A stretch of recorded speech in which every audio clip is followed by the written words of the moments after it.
All right, welcome back to another episode of the Top of Off Cricket Podcast. I am your host, Kevin Henry, and with me, as usual, I got my boy them Walter. Matter of fact, he back. Last night he had things to take care of, but Walter's back. And Sam. Fellas, interesting day of Test cricket. Another engrossing, enthralling, hard-nosed day of Test cricket. But I want to say this before we get into the meat of the things, right? In football, they say that if you don't call the referee's name too often, he has had a good game. Same thing in cricket. If the conversation is not about the umpires have had a great game.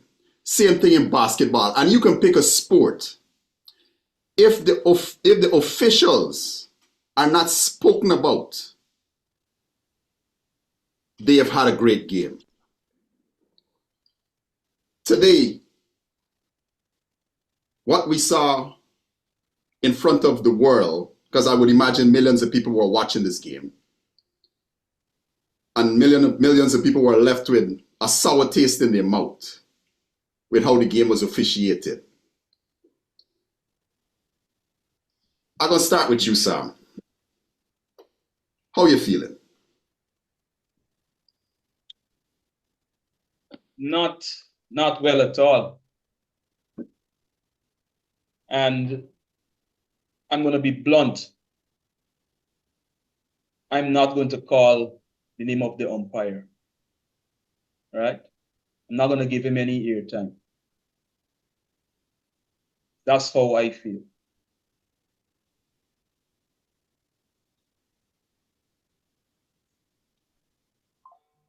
I wrote an article which was published in the Jamaica Gleaner a few days ago. And what I tried to do in that article was to make the connection between what Temba Bavuma and the South African team did at Lords and beating the mighty Australian team, and to use that moment to say, look, we can build on that. We can take inspiration from that. And in fact, the first quote I had was a quote from Temba Bavuma, who's the first Black South African batter, right? The first Black South African to play cricket was Makaya Ntini, right? But in terms of batter, Temba Bavuma. When Temba Bavuma was growing up, he did not have a black face to look at in the South African team. So he looked to the West Indies, right? He looked to the Laras and so on to get inspiration. So here it is. When I did my checks, you have a white South African third umpire making several glaring decisions against West Indies team. And whether we are West Indians of African descent or West Indians of Indian descent or Amerindian descent, but whatever it is, right? We are black and brown people. I don't expect the commentators, Ian Bishop, Braithwaite, and others to talk about these things. But I can. Because 5 years ago, I recall a tearful Mikey Holding talking about racism.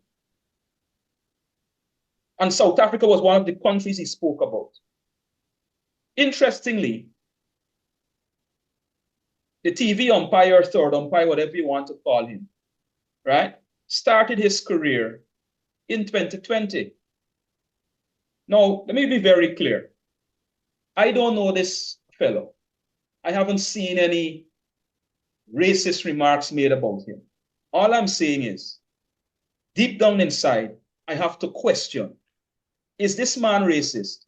Or is it a case that he's so grossly incompetent to be an and you're on the ICC elite panel of umpires, right? Where you're so grossly incompetent. So I'm looking for other things, and I can't help but turn to racism, especially when we think of South Africa. I have here a book written by E.R. Braithwaite, Honorary White. Read it some years ago.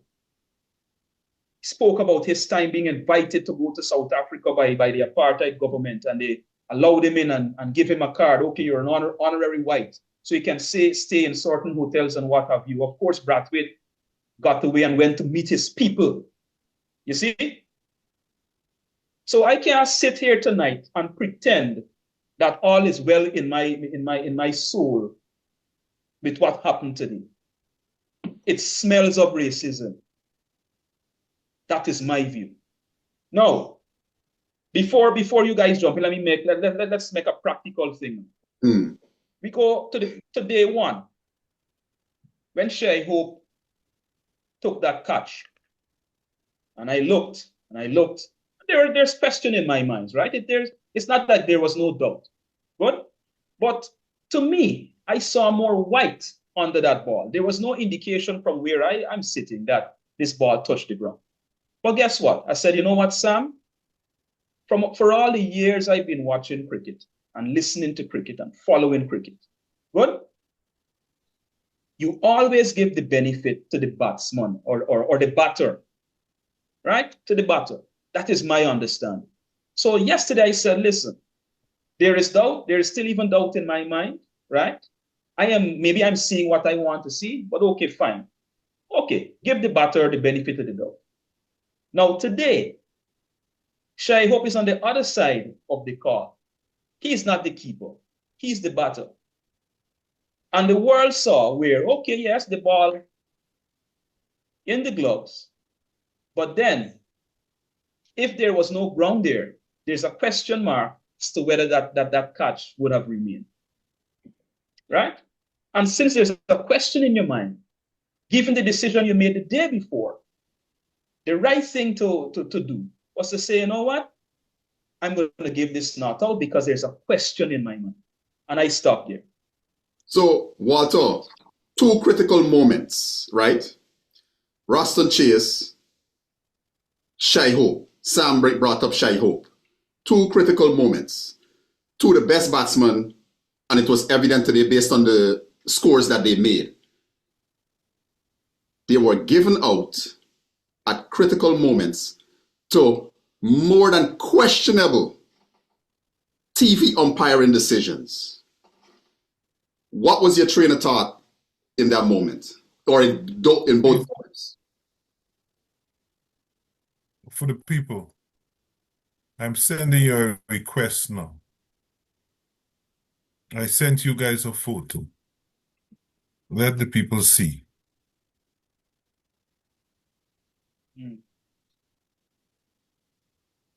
Good, so I'll do it again. We want to share it. It's coming up. It's coming up. Good. I want the people them to tell me what to see. I stop in my screen and let's go back to y'all. Look at that and tell me where is the ball. So Kev, he asked the question. The base of the ball, Walter. Where is the base of the ball? Yes. Right. What is the ball supported by from the gravitational pull of the earth?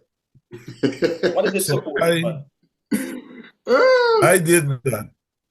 As I told the fellas, I did that with my iPhone 13 and pinch it and did that. I would like to think that they have some of the very good technology at the ground. Latest. Right. Latest, yeah. Right. And I would say this, that the Royston Chase dismissal and the Shai Hope dismissal were, as you said, were pivotal moments in the test.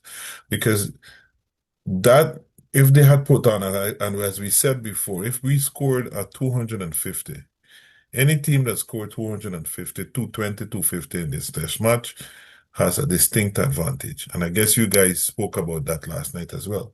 Yeah. So it changed, it has changed, it has kept it. We are playing with 13, with 12 people, We are playing in against essence. 12 people. Against. We are playing against 12 people, sorry. So it seems like that those two decisions were pivotal. And Sammy raised in as a historian, I always we studied under Professor Winston McGowan, 2 years of African slavery, 2 year and a year of a semester of a comparative study between Brazil and the Caribbean. And I am very sensitive and aware of racism. And Sammy said it, and he eloquently explained. But I would like to think that somebody can't be that stupid to be that blatantly racist on the international stage. Maybe the man is just an incompetent person. So I'll give him the benefit of that doubt. He's just incompetent because it's obvious that what I just showed there was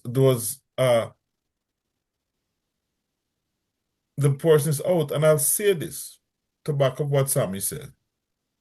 People would like to see that a strong West Indies cricket team is good for the world until we beat them. People get uncomfortable. Yeah. Listen. Let me jump back in there quickly. I haven't done a thorough search. Time doesn't allow for it. But there's one other team where there was an issue with the very umpire who will remain nameless. His name is unimportant. He tried to play cricket and couldn't do what Bohman and Tini did. In fact, he was fast bowler or something. Anyway, Bangladesh.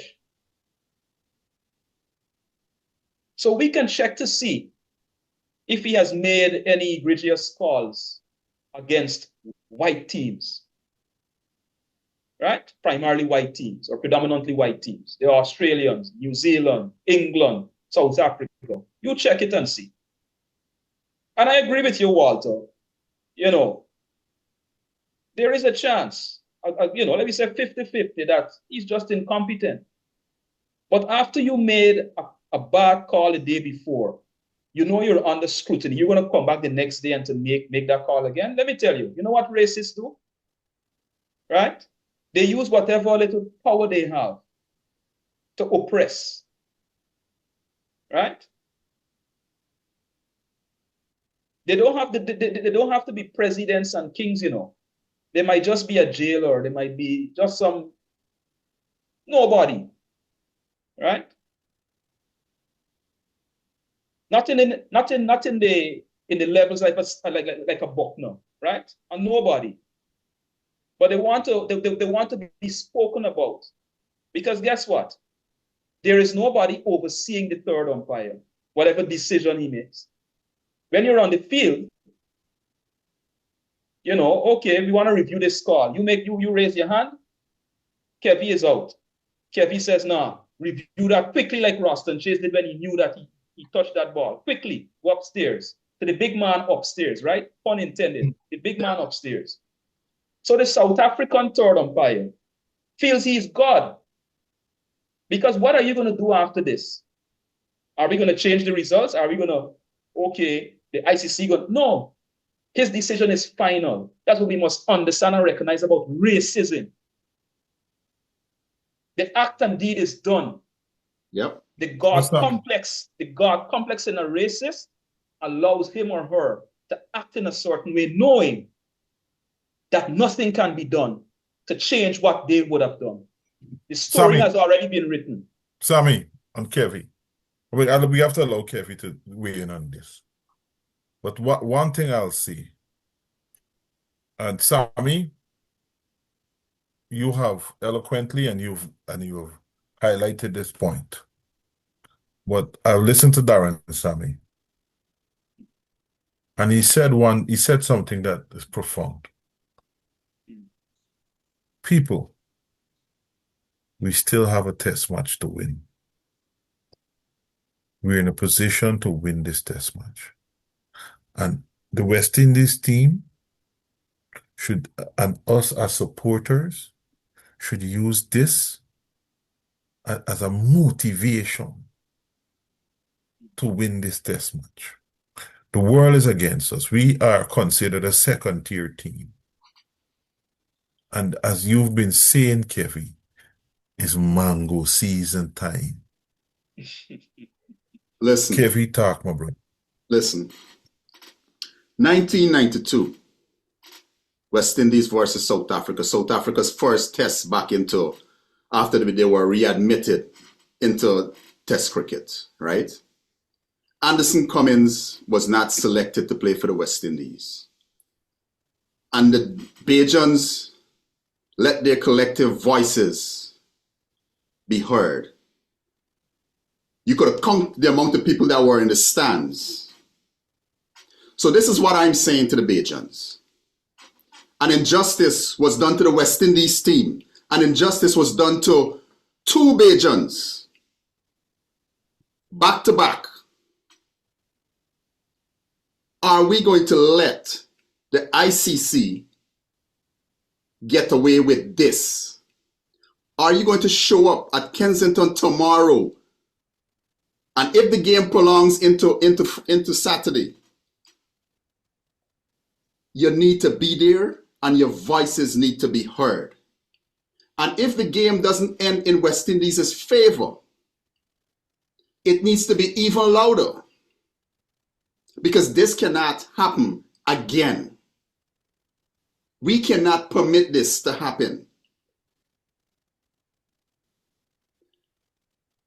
No less than 5 decisions blatant decisions have gone against the West Indies.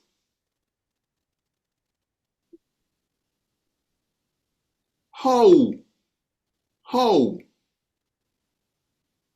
do you play against 11 men on the one side and then a man who pretty much dictates what goes on? As Sammy said, when the decisions are sent up to the big man. He changed the course of the game today. Yeah. He changed the course of the game today. He decided that he wasn't involved enough. It's not good enough to sit in a cushy, big office space with tons of computers and monitors around you and just enjoy the view and ask people, yeah, can I get a closer look at that? Can I go back 2 frames, come back 1 frame? No, he had to get involved. And I that does not sit well with me. You could hear Darren Sammy was pissed off today. Matter of fact, you could see it when one of the decisions was given. The cameras panned to Sammy on the balcony, and you could see he was livid. You could see Ravi Rampal was livid. Because how is it that the world can see on a big screen at Kensington Oval and all our monitors, whether we're watching on our computers or phones or TV, how the world could see that yesterday Shea Hope took a clean catch. There was white between the ball and the ground. Today the world could have seen Roston Chase made contact with the ball. There was a big deviation once the ball passed the bat.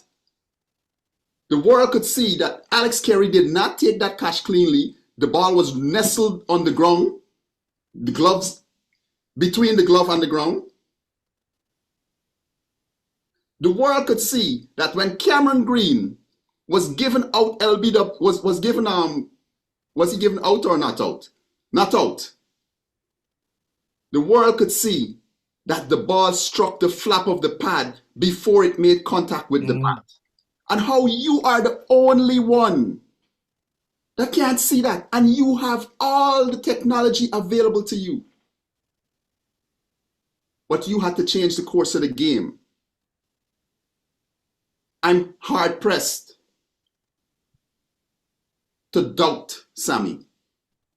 I find it hard to doubt what Sammy is saying. So this Sammy, not Darren Sammy. yes, Darren Sammy was professional. Yeah, both Sammys. I find it hard to doubt both Sammys, to have an argument against. The other Sammy was very professional because he is in a place where he can't say what we are saying. He has to choose his words. Sammy was very professional too, but we could say what we want. You understand? So here is where I am. Had those two decisions didn't go against us, Roston Chase and Shea Hope would have put on in excess of 100. You'll be hard. It'll be hard for you to convince me otherwise, because they were dug in, they were comfortable, they were enjoying themselves. Yes, it was hard. We were looking at 250, in excess of 250. Quick bit of stats. Roston Chase batted for 195 minutes. Shea Hope, 187 minutes. Yeah. Both men strike rate, hours.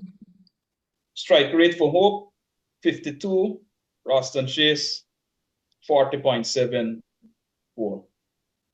Yeah. Both men were playing the match situation. And that was what was beautiful to see. Yeah. And let me go back a little bit. There was a lot of people that jumped in the chat and talked all kinds of things about Roston Chase.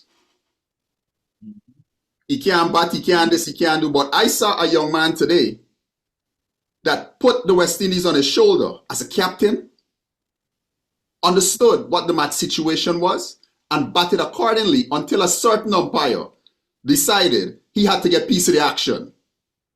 They said Shea Hope ain't got no business being in the West Indies team because he's been out for 4 years. Look at the average. The average is 25. I saw a West Indies one-day captain who understood the match situation and put his team on his back and said, I'm going to stick it out. And it was a joy to watch him bat today until the umpire decided to get involved. Whose name should not be mentioned. And to add to that, Kevin, the predictions we made, actually, if we go back to the first session, I didn't want to say that we would lose wickets then, right? So I said 0 wickets for about 60 to 70 runs. Yeah. We ended up scoring 78. 78 for one. I could live with that all day. Right? And I was cool with that. I mean, King, tough one. We can talk about the technical issues there. I know some people got some concerns about him and his off stump. No, but the wicket went up and down. We'll give him that. Because I saw Keith Carty, I saw Roston Chase, and a couple of the batsmen executed those same leaves. You understand? So it was a matter of touch and go, right? Right. It just happened. It's a pace pitch. Yeah, it's a pitch. The pitch is a pitch with a ball. It has a ball with your name on it. Yes. It's one of those. So here's a question. Because of what the pitch has been doing, can we be a little more forgiving of the drop catches? Because there's a question too about whether slip feelers are a little too far back. No, there's some straight far catches. But then if the pitch is playing a certain way, is it? I don't know. What are your thoughts? Here is my stance on it. Right. There is no room for forgiving the drop catches, right? But here is where I give them some understanding. The catches that they have dropped haven't cost us anything, right? Correct, yeah. No batsman has gone on to make 80, 90 after being dropped on 4 or 5 or 3 or whatever the case it might be. They've lost their wickets pretty much within short order. Haven't even made 20. I would Yeah. say. Fellas, Scary way you gotta say nobody was dropped on 4 and went on to make 200. Yes, I said that last So night. it was, Walter, it was 42. What? It was 42. Yes, I said that last 42. night. Nobody was dropped in the 40s and went on to make 200. Yes, we did not give up 158 runs. Right? Pharmacy like the coaching. I wanted to come up on the bottom there. People we spoke about Courtney Brown dropped a catch in the 1990s, caused West Indies. Anyway, sorry. I'm just So, but when all is said and done, right? I think yeah. our bowling has been phenomenal. The guys haven't let up. You know, it would have been easy to come back out in the second innings a little flat after not getting that much rest. You understand? It would have been easy to come back out flat. Fellas, Kevin, Sammy, you remember we were worried about Shamar and him not, and we keep saying that him not having a lot of balls in his legs. I was pleased to hear that Darren, Sammy, and all of them were worried as well. Yes. And we created this situation, the simulation, and based on the fact that they have the analytics, and they created the same situation that preceded the South Africa tour, preceded the Australia tour when West Indies went to South Africa, and they provided as much of so it can be simulated in this modern era, and I guess for matter of fact, it can be simulated all the time because it goes back to what our one of the greatest fast bowler Andy Roberts says, that if you want to bowl 25 overs in a test, you got to bowl 25 overs in the nets and even more. Yes, you have to. And same thing with if you want bat for 6 hours in a test match, you have to bat 6 hours in the nets. So what I'm liking what Dar, you see, okay, remember what we said when you asked me a question, you asked us a question. And I was listening to Basil and Basil Butcher Jr. And he said the same thing. He answered it like he don't know what's Sammy's philosophy. But Sammy B said a thing. Is that okay? Maybe Sammy is keeping his thing into his strategies and his philosophy close to his heart. So we see what he's doing. What they're doing is behind the scenes. So because our first class system is not fit for purpose, so what Sammy is doing is creating the model at the highest level with the hope that the first class teams could emulate this. So on that note, I am pretty happy, and we've seen the results thus far. I'll tell you what. Sorry. Right? What I'm seeing is Sammy being innovative. Understanding that our first class system does not support what he needs to do. Don't have the players. The standard is not there. So what he's doing in their environment, in their training, is being innovative and creating the scenarios, right? Trying to make it, from what I'm gathering, trying to make it as real world as possible for the guys. And that is what you have to do. Because when you create that environment and that level of intensity, that you have to, in the military, we used to say, you got to train like you want to fight. You can't train soft and expect to fight hard. You understand? You have to train like you want to fight. And when I looked at Shamar, you know what's the most impressive thing about Shamar so far? His runs per over. Ambrose-like? He's very Ambrose-like, right? Right now, Ian Healy is having nightmares. Ian Healy is having nightmares. What you see, here's the thing. What England and Australia haven't learned is you do not try to rattle West Indian fast bowlers. What was the West Indians as a whole. well, West Indians as a whole? What's the grovel. What's Make his name them again? grovel. What's his name again? The dude from Australia. Is Australia? No, he was from South Africa, but he played for England. England, yeah. Same, well, South, yeah. Oh my God. Don't worry. Remember his name. It will come. It will come. He said, they'll make us gravel. Let me look it up.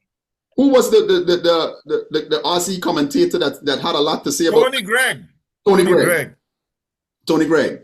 Who was the Aussie commentator that had a lot to say when we were in Australia the last time and Craig Braithwaite was asking about the muscles now? Yeah. I can't remember what his name also. Here we have now Ian Healy talking smack. Dean Jones back in 1990, either the 92 tour or the 96 tour, had some things to say. And Courtney Ambrose dealt with that real well. Now you're going to rattle up, you're going to give Shamar Joseph even more motivation to run in and bowl. You decided you were going to poke the bear, as they say. And now poor young 19-year-old Sam Constas can't catch his bearings because you set up Sam Constas by responding to Shamar Joseph. You ain't got to go and face Shamar Joseph. Sam Constas got to. If I was Sam Constas, I would have been telling Ian Healy, mate, you need to be quiet. We're out here facing the fire. It ain't you. This man bowling 145 miles an hour consistently. I would appreciate if you be quiet. Anyways, fellas, the game is, would we say the game is evenly balanced? Yeah, without a doubt. I would go 55-45. 55-45 Australia because Travis Head is still in. Still there? If we get him early, well then it's switch. If we get 2 wickets within the first half an hour, well then I'm switching to West Indies. So tomorrow I have to agree. Now check this. Travis Head had a strike rate of 75.64 yesterday. His strike rate for today is 35.13. Right? And we understand he's been watchful. Last session of the day, this is not by accident, because he could have gone after the ball if he wanted to be, right? So Travis Head is planning for tomorrow morning. So this is what I have to say now, right? The third day of any first class or test match is usually referred to as moving day. Somebody's going to make a move tomorrow, right? Either the Australians try to make a move and get off with it, or the West Indians make a move and get off with it in terms of wickets. But somebody needs to do something tomorrow. And somebody's going to be on the defensive end tomorrow. It'll be interesting to see how that goes. I am hoping Shamar Joseph, Jaden Seals, Alzari Joseph, Justin Graves. I'm not even thinking about Jamel Warkan because I don't think they're going to bowl him.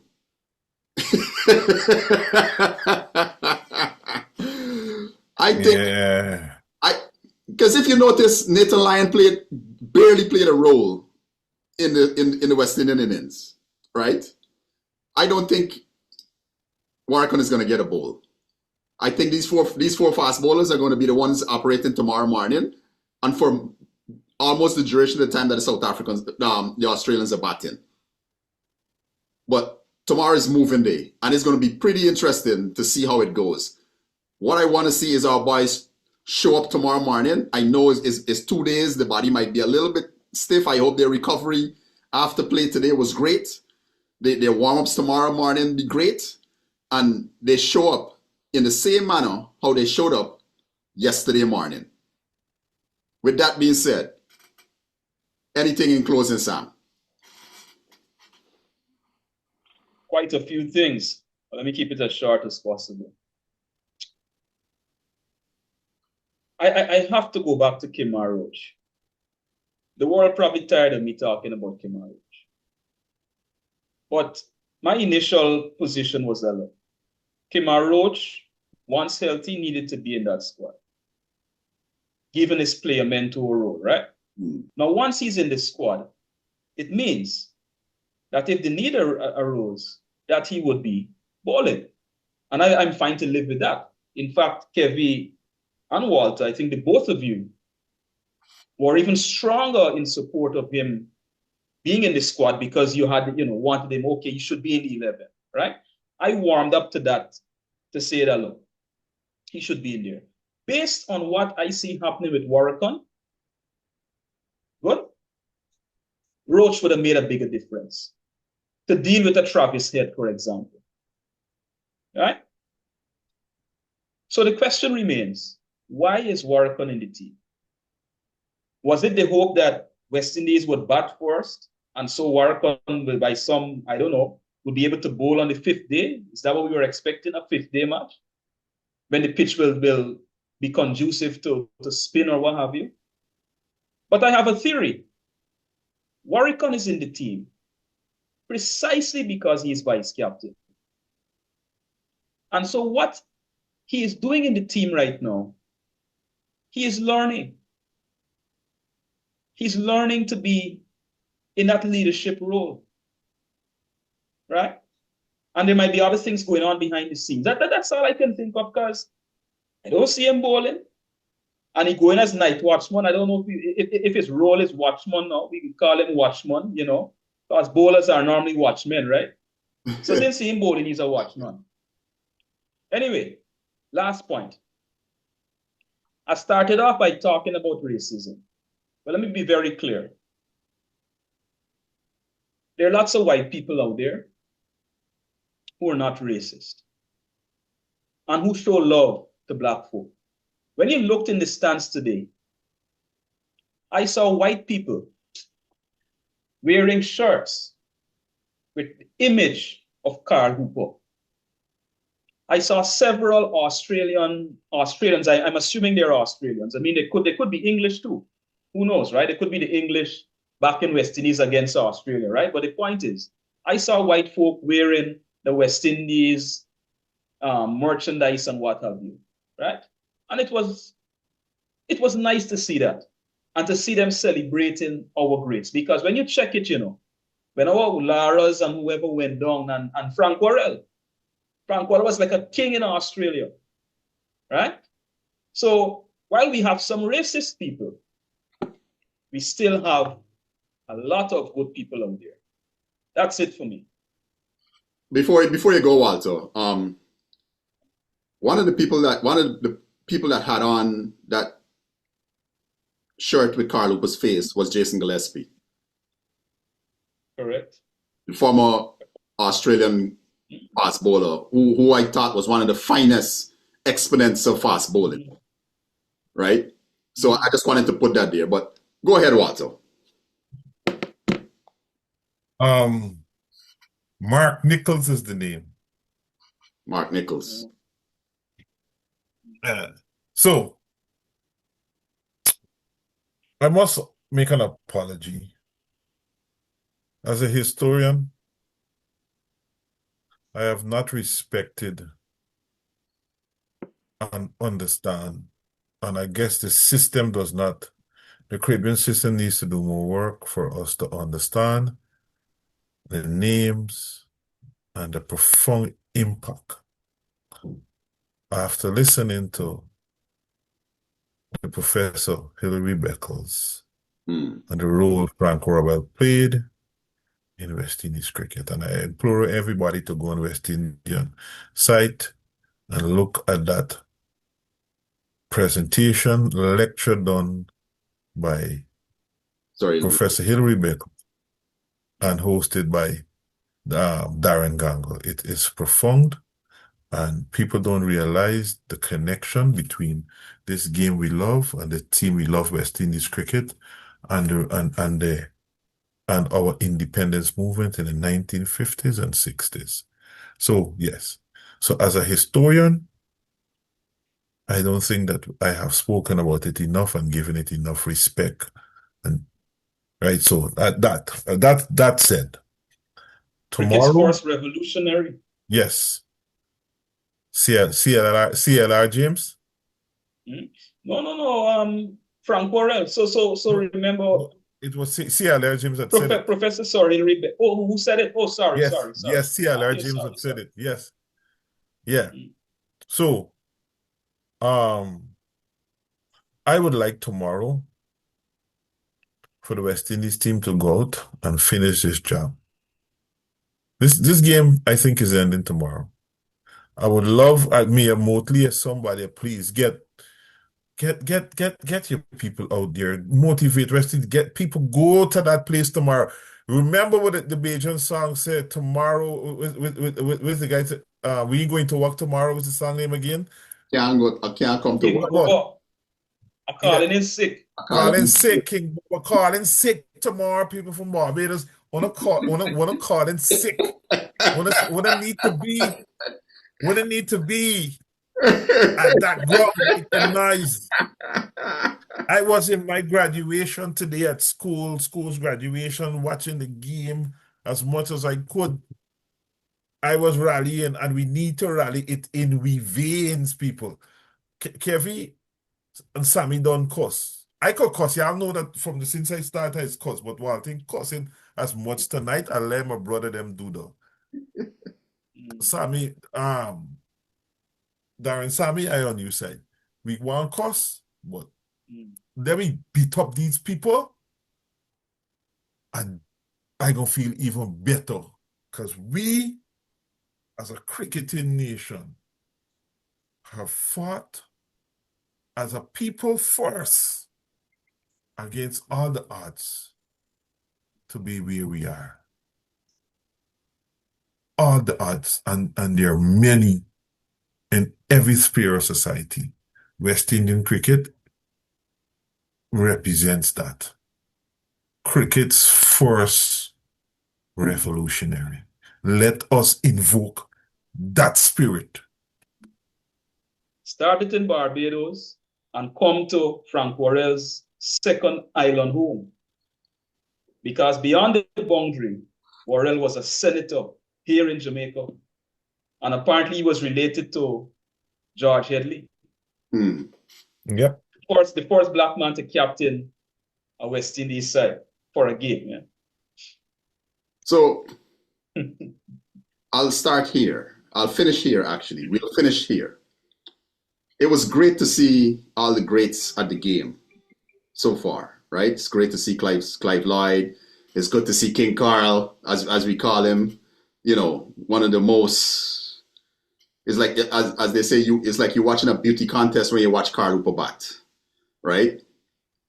One of the prettiest things you could see. But Carlos Braithwaite said something today. And by the way, I want to big up Carlos Braithwaite. I love his commentary. Love Carlos Braithwaite's commentary, right? But he said today, they were talking, him and Darren Ganga were talking about Sir Frank Worrell. And at some point, Sir Frank Worrell had said, the country needs a hero. And he became that. Tomorrow, West Indies needs a hero. Who will that be? Will it be Shamar Joseph? Will it be Jaden Seals? Alzari Joseph? Will it be Craig Braithwaite? Will it be Roston Chase? Will it be Shai Hope? Brandon King? Casey Carty?